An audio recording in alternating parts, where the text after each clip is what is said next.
Better way to look at it. And so cancer is the same process on cells. So what are the laws of math and physics and chemistry to explain how this came out of that goo? There's no secret here. Now, I just came back from 2 days up with Paul Davies and the physicists from around the world looking at quantum mechanics, biology, and cancer. And I mean, it was amazing. Just, you know, one of them, a big group came on quantum mechanics of birds, and it turns out the way the rocket goes from Europe, as you remember, down to South Africa, is that it can see the magnetic field. I mean, it's amazing. And they get up, and these are really good scientists, okay? And they went at it and showed all this. I mean, 2 places at one time. I'm like Einstein. If it gets that spooky, I don't want to be part of it. But I am. So here we are. Just this is enough to blow your brains that there's 10 million viruses per milliliter of ocean water. And that's the biggest threat we've got. The biggest biosphere by far is that. And there's your danger. So I think anything you're doing here would be 10 times more important, maybe for viruses and for stopping cancer. Let's take a look. This is one of those viruses. We're talking about 50 nanometers from here to here. We're talking about DNA packed, not in histones and not in any chemo, but packed in crystalline form. And it shoots through this little thing with, and it does have chemo. But how does all this get organized and put together? And so here's a picture of what that looks like. And this ordering of the DNA in here, and almost a critical. If when it occurs in the bacteria, some of these, and there's a lot of times it does, it can take 10,000 rads of radiation to be alive. I mean, that's just incredible what can happen. And we've been working with some radiotherapists, Getzenberg and Luis. It's just amazing. Now, here's the little thing. Look, these things are like snowflakes.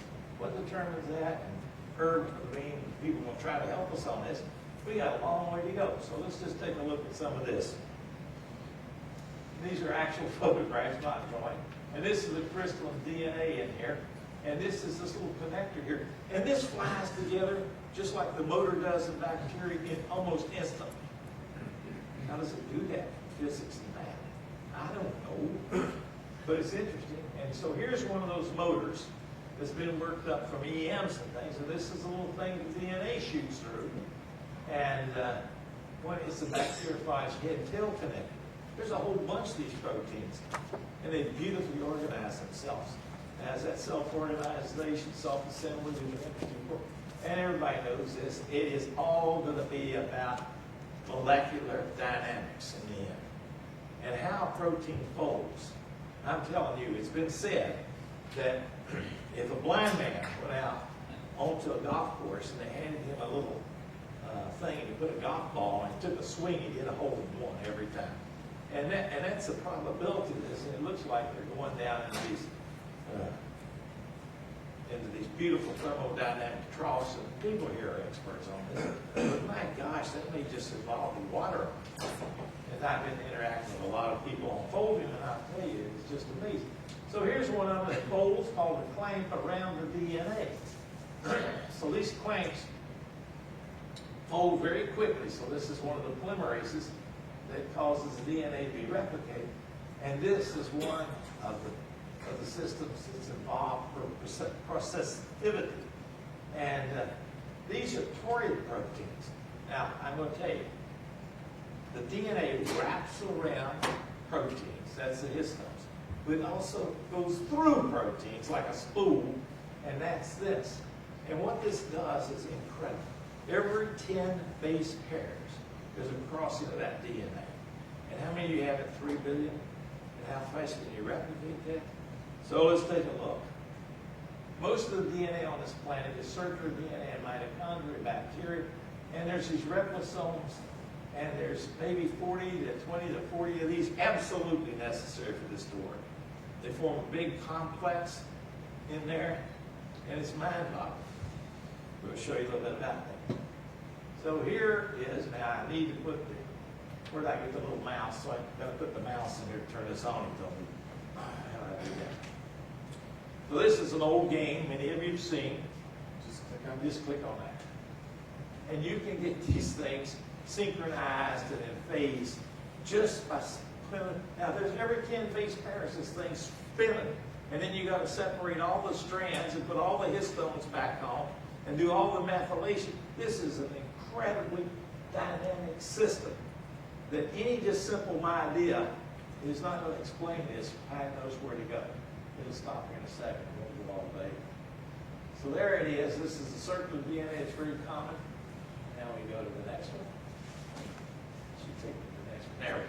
So this is just one of the most simple-minded what's happened down there. There's topoisomerase. The DNA has to be cut with 2 DNAs. You do that every time, every 10 base pair. And topo 1, it just swings one of them and cuts it. And geez, there's a ton of work on this and DNA rearrangement and helicases and how you read this both directions simultaneously. And here's 2 replicating sites, and they come up here. There's an off and on part. So in the human, where we have not circular DNA except in life, but stuck to a matrix, this is being pulled down through there. And so here's some work many years ago. Here's the loop here, here's a loop here, and they come down through here. Drew Pardoll is the man who first suggested that. Vogelstein tested it, etc. And it's fixed as big complexes, many millions of molecular weight. And those were those rings you saw flying. So the DNA sticks on this, and the loops come through it, and it makes one pass of this. And so it's sort of like a trombone. The thing comes in and out, and as it does it goes through fixed sites, and it does what you just saw on the other side. Now you say, wait a minute, where does it go at the other end? But that's basically what it's doing. It's unwinding, zoom, making itself up. So let's go back to this. And so this is like the trombone out and the trombone in, but this one has to come down when this one comes up. This has been tested by analysis. This is Ken Pienta's model, which he made everything to scale. This is one loop of DNA, 1 out of 50,000 in a cell. And they all come on and off at different times and in different sequences.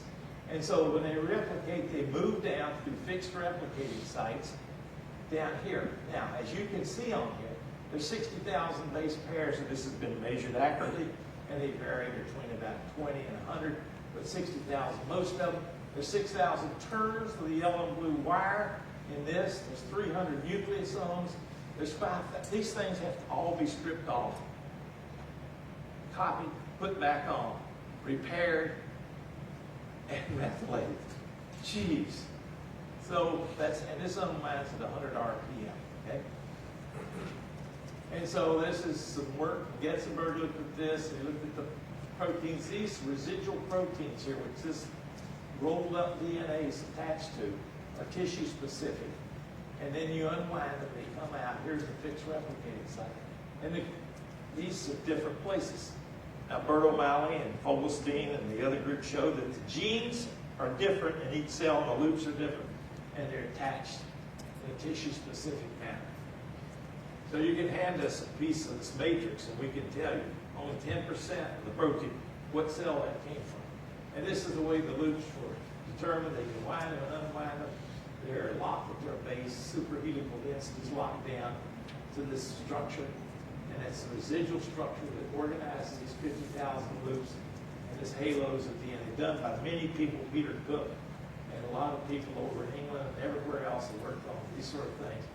And it's but the argument is how much of a scaffold is the making? It's the same scaffold as a cytoskelet.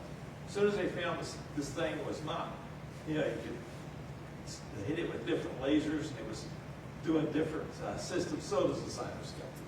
So these things are all linked in some way, and our good friend Don Ingler's a pioneer. So here's the DNA, 10 base pairs per turn, we're going to call that 1. You wrap it around these little spools of histones, which all the epigenetics, a lot of it's about that, and it shrinks it to 6. Then you take 6 of these and put them in a turn, it becomes a 30 nanometer filament. It shrinks it to 1,000 to 40. Then you make this into a white loop. Now this becomes this now. That changed magnification. This is 30 nanometers. That goes to 680 from here to here. Then Ken made a perfect model of this, as far as I know, the first space filling model. It fits the real world to the T. and it's 12,000 shrinkage, okay? And a chromosome is about 12,000, and all of them have the same diameter, and they all have this little system. And this is like, can you imagine the topological problem here? It's out of sight.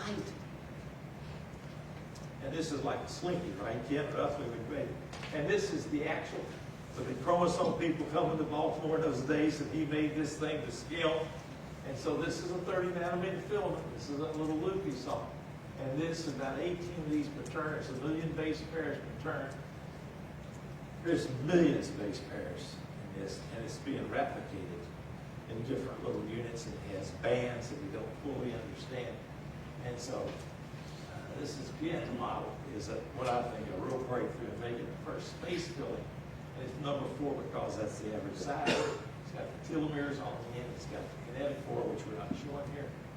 And this is what it's attached to. Is Penman did a terrific job in his lab, and a lot of people involved, in really making critical point freezing structures.